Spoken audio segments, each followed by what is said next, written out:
All day we've been asking you on our 10 News Facebook page, what would you like to ask Tampa Mayor Jane Castor?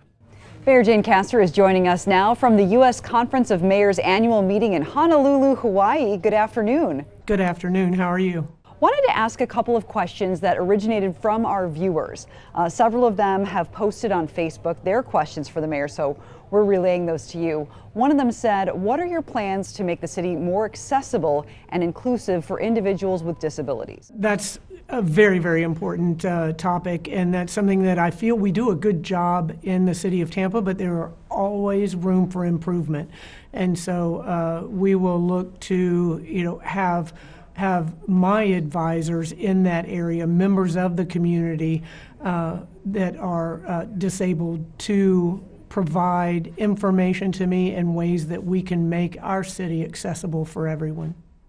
We're hearing from a lot of viewers. I'm sure you hear from citizens about the scooters. They are all over the city. We've had a person who unfortunately collided with a semi and was killed last week.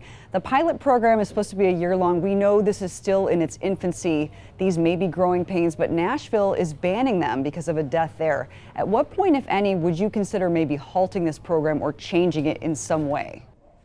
Well, with any new program, there is a learning curve or a time frame, and we're going through that right now with the city of Tampa. I've done work in other cities that have the e-scooters, and they went through that same learning phase, and things are getting better and better every day in Tampa, and it is a form of transportation that our citizens are using and appreciating.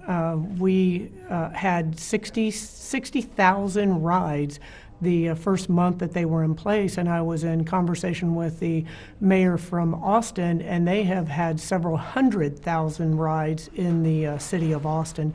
So I clearly understand the significance of the safety issue from my former life in the police department, but I feel that it is a mode of transportation that can be safely integrated into our community. Regarding this terror threat warning for the 4th of July, how does that change or impact the events that we have planned here in Tampa Bay? That's an issue that we are on top of every single hour of every day. And we have a very robust intelligence community in the city of Tampa. And if there are any threats or any activity that may affect our city, we will let the citizens know, and we will do everything that we can to keep our community safe, as we have through the decades. Very, very important issue, and something that we are on top of. The Tampa Bay Rays fans who are in Tampa would like to see them on the other side of the bay.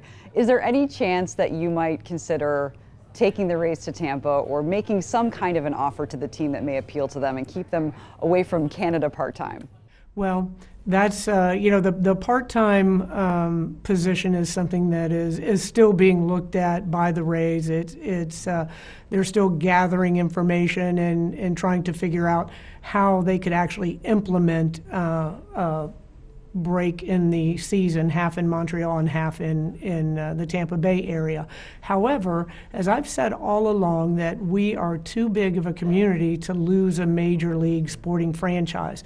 So I will do everything in my power as the mayor of Tampa, short of putting taxpayer dollars towards the construction of a stadium. I'll do everything in my power to make sure that the Rays stay in the Tampa Bay area, and if that means having them in Tampa, then we'll welcome them with open arms. All right, that's all the time that we have. Mayor Jane Castor, thank you so much for your time, and aloha to you. Aloha, thank you.